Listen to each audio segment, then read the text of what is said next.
LAAWOL KISAL ko LAAWOL peewal e ɓantal. Bismillahir Rahmanir Rahim. Alhamdulillah wa salatu wa salamu ala rasulillah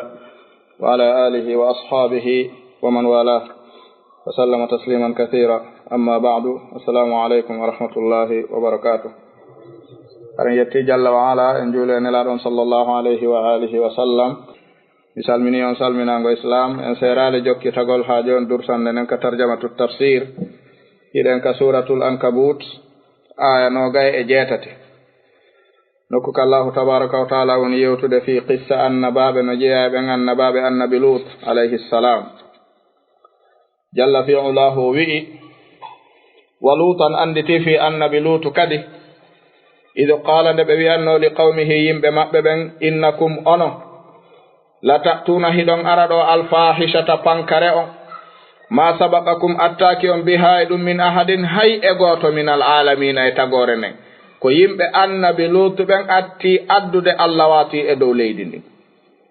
woni waddondirgol worbe kambe atti addude dum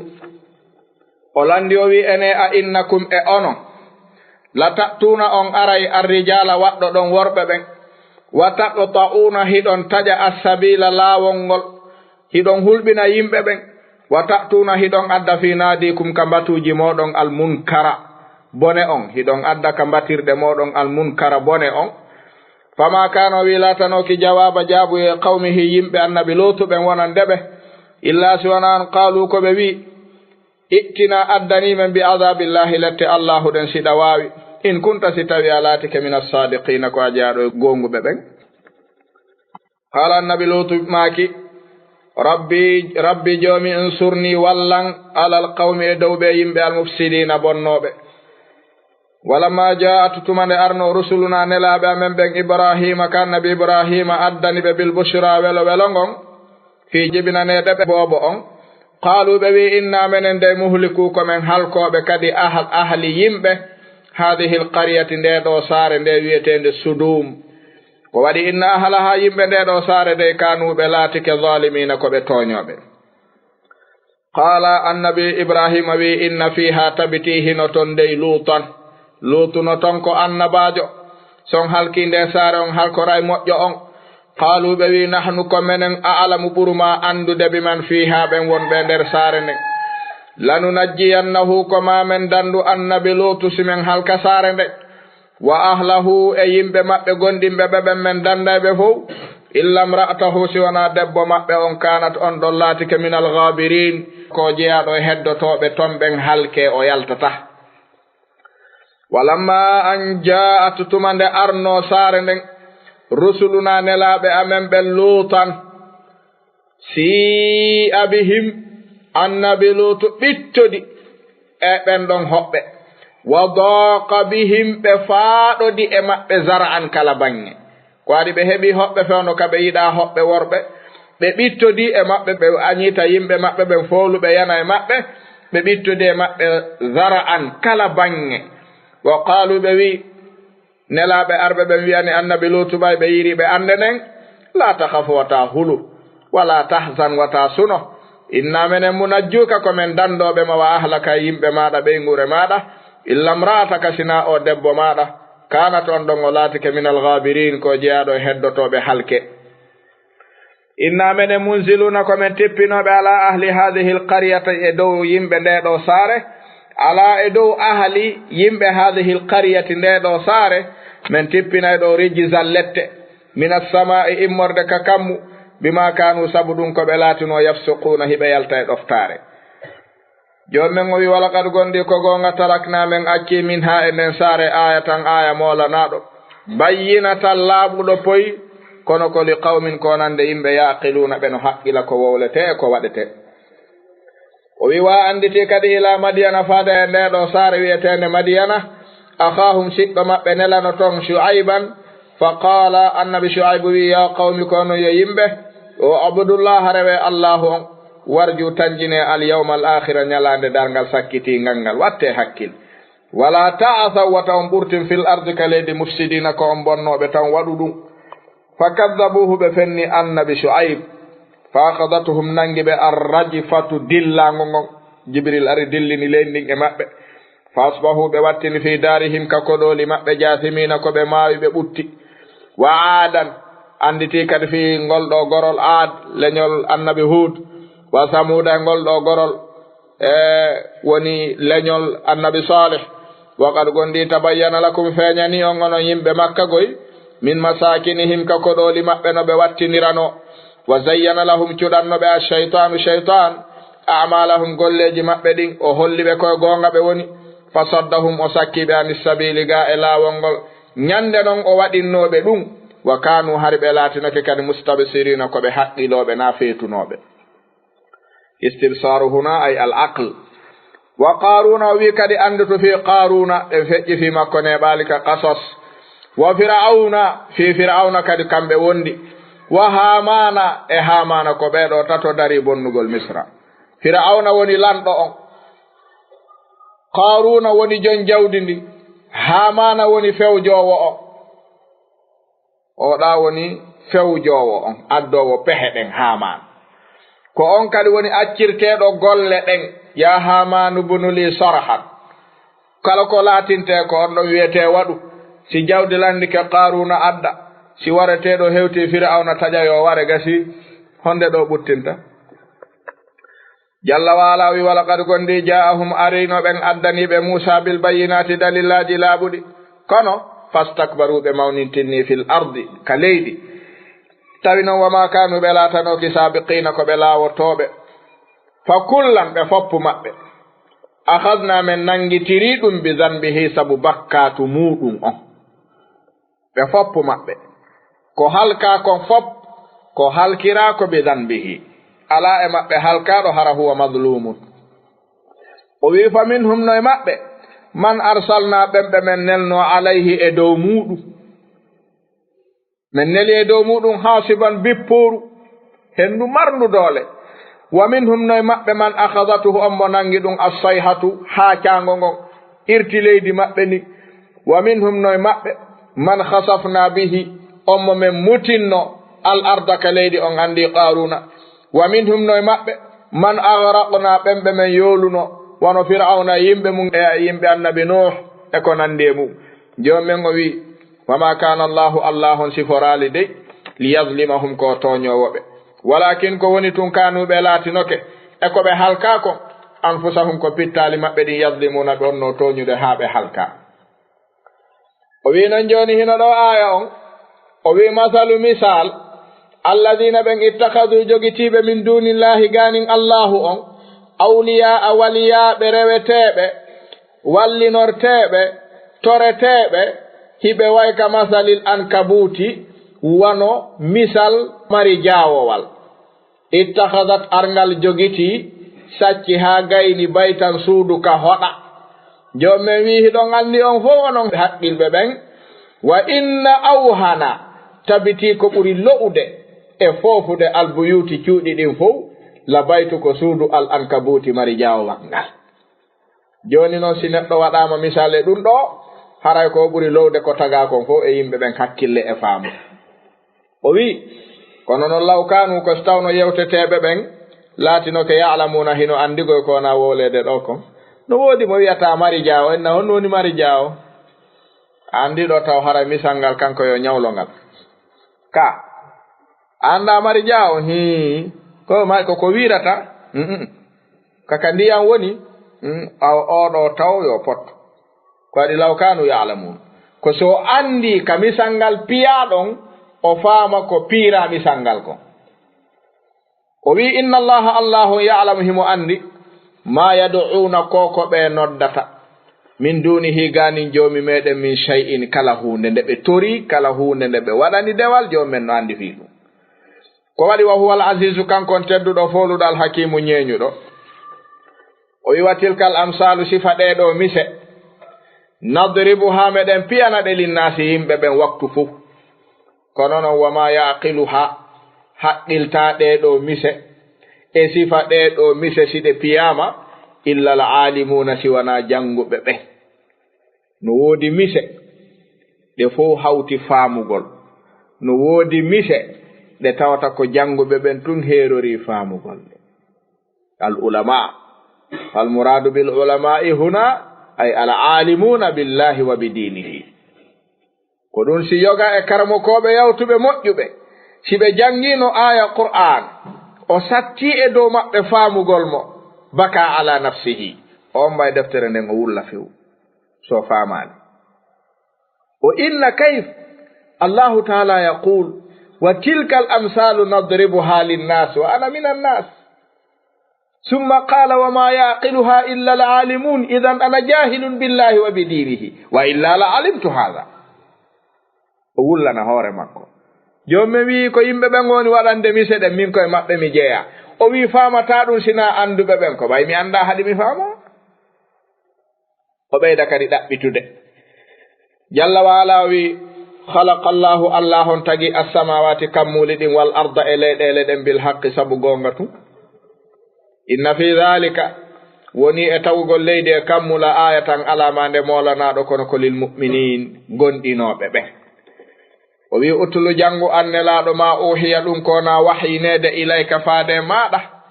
min alkitabi immorde deftere nden alqur'ana on jangunde utulu en jangino to wa an atlu alqur'an jangugol qur'an nelaɗo yamirama ɗum mofte maɓɓe ɗen yamirama ɗum jangugol alqur'ana non ko salndu jannugol ko waɗi ko qur'ana tun woni gandal ngal tawta si a jannaka ngal a wawata ngal jangude qur'an utlu janguma uhiya ɗum ko wona wahinede ilayka faade maɗa min alkitabi immorde deftere nden wa aqimis salah ñinnu julde nden ko waɗi faamu inna salata julde nden tan ha hide haɗa joom mayre ay noon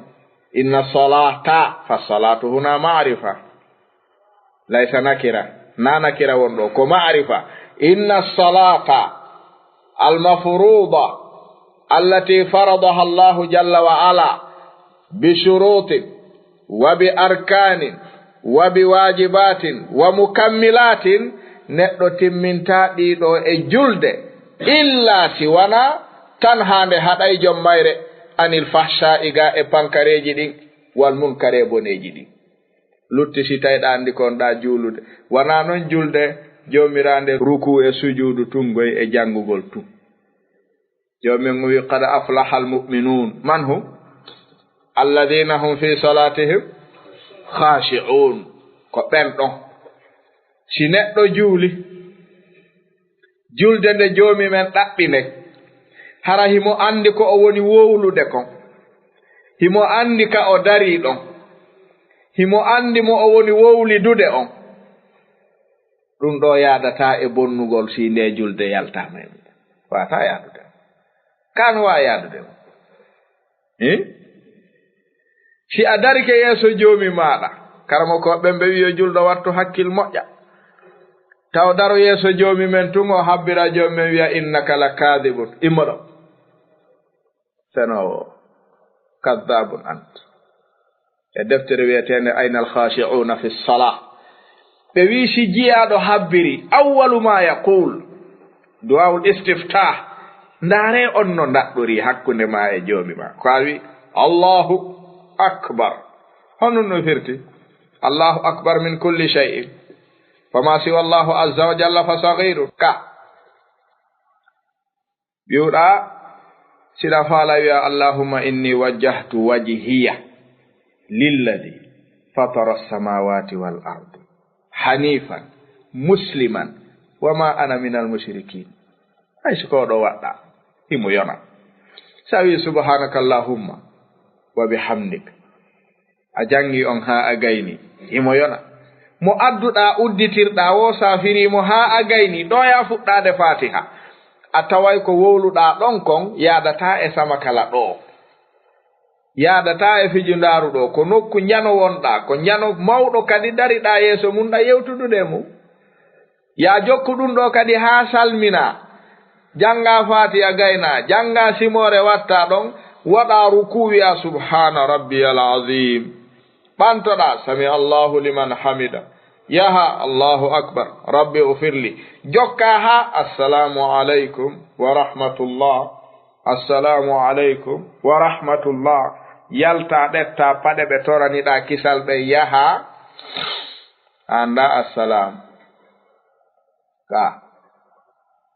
juula haa wi'a yo Allah hon tippin kisal mungal e dow moɗon o hisina on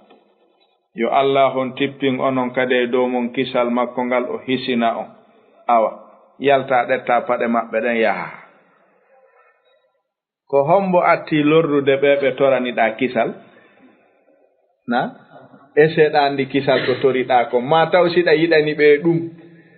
o yano yalta en honto paɗe an ɗen julɗo ɗe tiiɗe ɗo e mo juuliduɗen ɗo ɗe tiiɗe mi wiɗo kadi assalamu aleykum o naɓi paɗe an ɗen joni ɗo koye mi seppu ka nange mi hoota ka ko bonno salminali ka nder julde to goɗɗo yalti toon salminali enen nde ɗo julde o haɗi o anil fahsha'i wal munkar ka wujjugol paɗe ɗen ko minal ma'ruf al ma'muru bihi julde nden si nde moƴƴi tun jeeya ɗon heɓi ka moƴƴa sa yi tun julɗo boni hino jeeya ko attimo bonirde julde makko nden o anda ko woni wadde kon e julde imo turade noon o ɓanto imo jangude noon mo wowlude kono anda ko wi'a kon ko ɗaɓɓi kon e nder ɗum ɗo simo andi ɗum wawata wonde en faami ko ɗum si joomi men wi inna salata julde farlande nden yamirande nden tan hande haɗay neɗɗo on anil fahsha'i ga e pankareji ɗin wal munkar e boneji ɗin wala dhikrullahi akbar ɗo no woni golle ɗe wala dhikrullahi akbar ɗo noon firo ɗo golle buyno ɗo ko waɗi ɗo woodi arɓe faami o aya fiyo a eto ha itta ngun faamu e o aya haray joomi men no yiɗuma no hawrindimma buy si wowla haa ɓe naamen faami no woodi arɓe wengi ɗo wi julde no farla kono ko accugol julde waɗa dhikrullahi akbar min as-sala ta juulu few waɗu dhikrullahi tu hay si juulal ta juulu julde ko samakalaahi ko seeɗa andi julde kombo waɗɗi komo watta dhikrullahi ko dhikrullahi akbar ɓeno jinda ɗo no habbi aljanna kadi ɓe inna kadi mi naɓoroyte ɓe ɗaɓɓa kadi naɓodoroyteɓe taw ɓe sikkitaki en faami ino dalilon e yi noon ɓaroriɗo qur'ana majji ya hettu on haray no metti fi yo yiitu laawol ko waɗi ndeɗa wolanamo deƴƴante hara mo ndaare gite yurmede hara mo anamma isa gayni o enna yo allahu fewne an kadi e sowabo on e koye majjere wonɗa o honde jaɓanayma woɓɓe wi habbirgol janga qur'ana on piiji jangiteɗi ton ɗin fof no moƴƴi ko ɗin woni julde nden kono wala dhikrullahi ko jantagol ma joomi men anditamo ka nder ɓernde ga ko anditatamo kon tuma jantiɗamo ɗon ko ɗum ɓuri mawnude jantagol mo ngol en faaladude firoji ɗin koko anditata joomi men ka nder ɓernde ga kon ɓuri mawnude ko jantotoɗamo ka ɗengal ɗo kon e nder julde nden ɗi jantortamo ɗi jon sa wi subhanallah anditugol ma ko honɗum subhanallahi firti akbaru min subhanallahi alfahimna wiugol ma allahu akbar no mawni kono andugol ma ma'ana allahu akbar on akbaru min allahu akbar kadi wala dhikrullahi akbar woɓɓe wi naato fo on yaal ko wona wole ɗo na ɗum wona wi'ugol dhikrullahi ɓuri julde ɓen ko faljuɓe wona wi'ugol ko anditugol joomi men ka ɓernde ga ɓen hawritale sawaba eyi ɗon andi ko onno wo wala dhikrullahi koko allahu on jantoto fiima waccama ka mala'ul a'la kon ɓuri mawnude kala ko woni ka dow leydi ɗo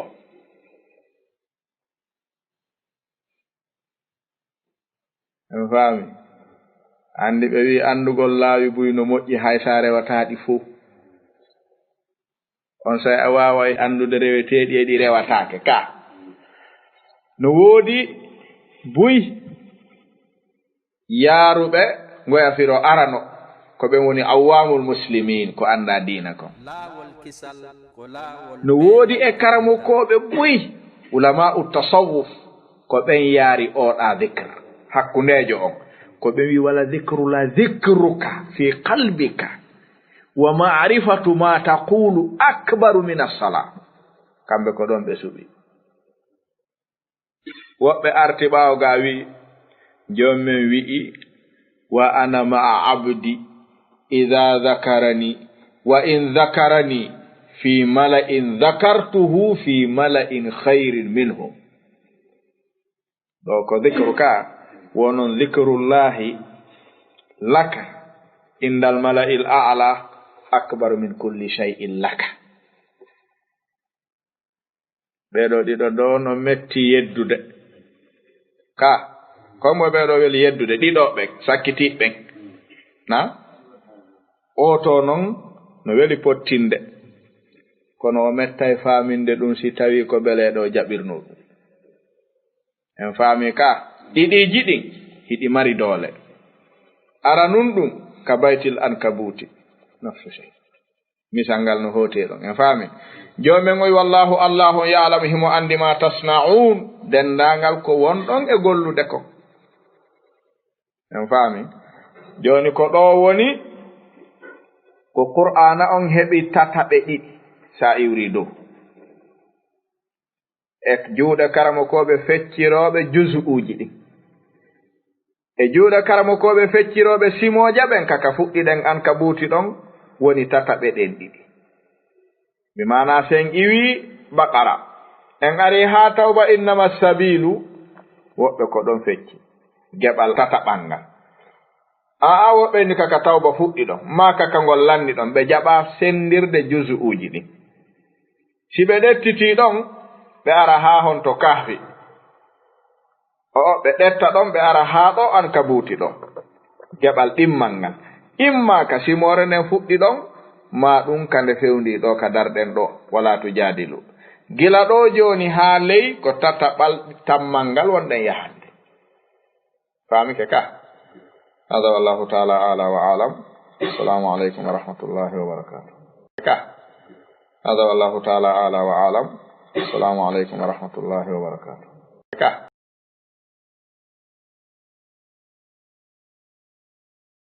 laawol kisal ko laawol peewal e ɓantal